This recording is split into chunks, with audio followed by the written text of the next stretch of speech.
la pasta, les petites surprises qu'on retrouve pendant le repas jusqu'au dessert. David Savary de Sport et Tourisme nous rejoint, messieurs, dames. Bonsoir David.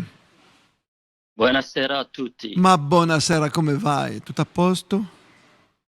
Parfait, je vais bien. Je Tu vais vas bien, bien. mieux que les Italiens en tout cas. Tu as remarqué, tu as remarqué. On est parti sur les carbonara. Toi aussi, tu étais lancé sur l'Italie?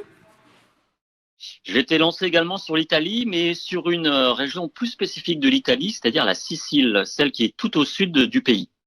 Ah oui, bien. Bah, il fait chaud encore en ce moment là-bas. Et donc, qu'est-ce qu'on fait de différent? Est-ce qu'on voyage différemment quand on va en Sicile? Oh ben, on voyage différemment forcément, puisque c'est une île Oui. et que cette île elle s'aborde soit en bateau, soit en avion. Alors effectivement, il fait très chaud l'été, donc c'est préférable d'y aller au printemps ou à l'automne, hein. Moi-même, j'y suis allé l'été dernier. C'est vrai que j'ai essuyé les températures de 45 degrés avec quelques petits incendies ici ou là, donc c'est assez impressionnant. Pour autant, c'est une île, la Sicile, qui mérite plus qu'une visite, hein. D'ailleurs, c'est la plus grande île de Méditerranée. La plus Elle fait grande? trois fois, Ah oui, ouais. c'est la plus grande La devant la Sardaigne, non? Sardaigne, Ah oui, d'accord. Chypre. En deuxième, la Sardaigne, ouais. Et elle fait trois fois la Corse. Donc c'est dire, c'est les grandes, hein. Ah oui, c'est Alors impressionnant. Elle est pas loin en plus. elle est pas trop loin, ouais. Bah oui, quand Elle est même. de forme triangulaire aussi. C'est pour ça qu'on l'appelle l'île aux trois pointes. Donc c'est Palerme la capitale Oui. et Catane donc la deuxième ville de l'île où il y a également un aéroport. Donc je vais plutôt aller du côté de Catane parce qu'un seul voyage ne suffit pas pour visiter toute l'île. Oui, bien sûr. D'ailleurs je recommande de louer une voiture. Alors attention quand même à la conduite parce que le Sicilien est parfois un peu téméraire, notamment au rond-point, donc faut quand même être prudent. Et alors, dans les environs de Catane, ce qu'on peut faire, c'est notamment faire une rando au niveau de l'Etna, qui est l'Etna, qui est le plus grand volcan actif d'Europe, qui est quand même perché à 3313 mètres. Donc, c'est vraiment quelque chose à faire, hein, de marcher sur les flancs de l'Etna. C'est super spectaculaire. Alors, pour ceux qui sont un peu plus, on va dire, Je feignants, vais te dire ce qu'il ils faut peuvent faire prendre. sur l'Etna. Je vais te dire, moi, David, je prends ta place à sportetourisme.fr dès ce soir. Fabrice, tu notes bien? Je vais faire une chronique sur l'Etna. Parce qu'il Alors, faut skier alors sur l'Etna. j'essaierai Il d'être. faut skier, David, sur l'Etna. C'est magnifique. Oui, c'est vrai, il faut skier en hiver, absolument. Il Tu faut y vas au aller, mois de ouais. mars, Mais c'est exceptionnel. Tu as une neige de qualité. Après, il faut monter avec les skis de rando, parce que tu as des petites remontées, mais qui te laissent bien en dessous des 3000. Et après, quand tu rentres le soir, tu arrives au bord de l'eau à Catane, et là, tu te fais tous les petits produits italiens que tu aimes bien, j'imagine.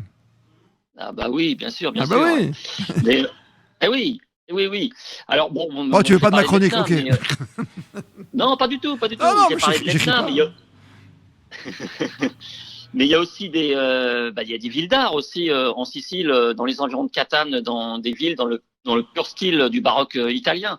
Il y a notamment une qui s'appelle Noto. Je ne sais pas si tu la connais, celle-là, qui est inscrite au patrimoine mondial de l'humanité, à l'UNESCO. Donc, alors après, il faut être féru d'art religieux, hein, parce qu'il y a énormément de cathédrales, des églises, mais il y a aussi des piazzas, des fontaines. Oui, oui. Donc, un patrimoine historique et architectural d'exception.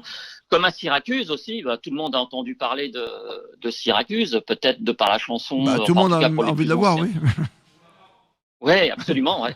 Donc Syracuse, c'est absolument, c'est une ancienne cité grecque, hein, avec des ruines impressionnantes. Il y a notamment un amphithéâtre romain. Donc là-bas, il faut aller se balader dans le cœur je dirais dans le cœur de ville, qui est en fait, il y a une sorte de petite île qui s'appelle Ortigia, où là, on a des vues exceptionnelles, et c'est vraiment très très agréable de se balader là-bas. Et puis il y a une autre grande ville qui est pas très loin, qui s'appelle Taormine, et Ah, qui est surnommée Taormina. Oui, alors ils disent Taormina là-bas. Nous, Bah en oui. France, on dit Taormine, mais Hmm. ouais. Et donc Taormina, surnommé le belvédère de la Méditerranée. Magnifique. Donc là aussi, c'est superbe. Il y a une lumière l'été, il y a une lumière exceptionnelle, une vue plongeante sur la mer évidemment d'un bleu profond, qui tout ça se découpe sur un ciel bleu azur. Donc c'est vraiment, il y a une dimension romantique aussi. C'est vraiment, il y a des jardins fleuris dans lesquels il faut se balader, quoi. Et puis à l'issue de tout ça, évidemment, ça creuse peut-être un petit peu l'appétit. Donc Allez, on termine avec ça, parce qu'on a fait les carbos, nous, hein. Ah oui, oui, c'est bien. Alors il y a un autre style de pâtes, typiquement sicilien, c'est les pâtes à la Norma. C'est-à-dire que c'est les pâtes avec une sauce tomate au basilic et on ajoute des aubergines frites impérativement dans l'huile d'olive. C'est Ils appellent ça magnifique. les pâtes à la Norma. Et- Mais la grande, Vas-y, pardon, termine, Christophe, David. la grande spécialité de la Sicile, bah, c'est l'arancini. Ce sont des boulettes de riz farcies de viande, sauce tomate et petits pois. Bon, t'as C'est pas raison. très cher, hein. Non. 3-4 euros, on peut en acheter et c'est absolument délicieux. Ouais, c'est le plat des Un petit ouvriers à la dessert base. C'est aussi. les gens de la campagne et les ouvriers qui adorent ça.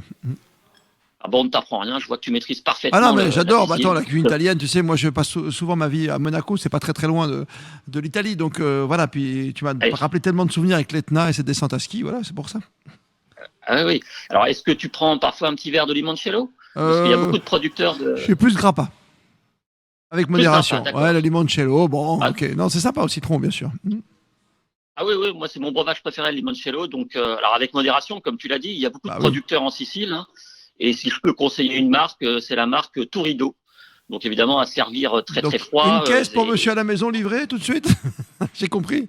Autrement, Alors, si tu veux, David, avec toute l'équipe, ce qu'on fait la prochaine fois, par exemple l'année prochaine sur le Tour de France, comme on sera pas loin, puisqu'il y a une étape entre Monaco et Nice, je vous invite à la maison parce que moi, absolument. je peux la faire avec vous si vous voulez. J'ai les citrons et Ah c'est bah ça serait avec grand magnifique. plaisir, Et il n'y a Christophe. pas de marque, moi, Ça c'est la serait avec mienne. grand plaisir. David, merci à toi. Parce qu'on va essayer de Merci soutenir les beaucoup, Italiens pour Christophe. la deuxième période et puis on se retrouve évidemment tout le week-end avec également Laurent Guénat à tes côtés, David Savary, pour le site Sport et Tourisme qu'il faut consulter régulièrement.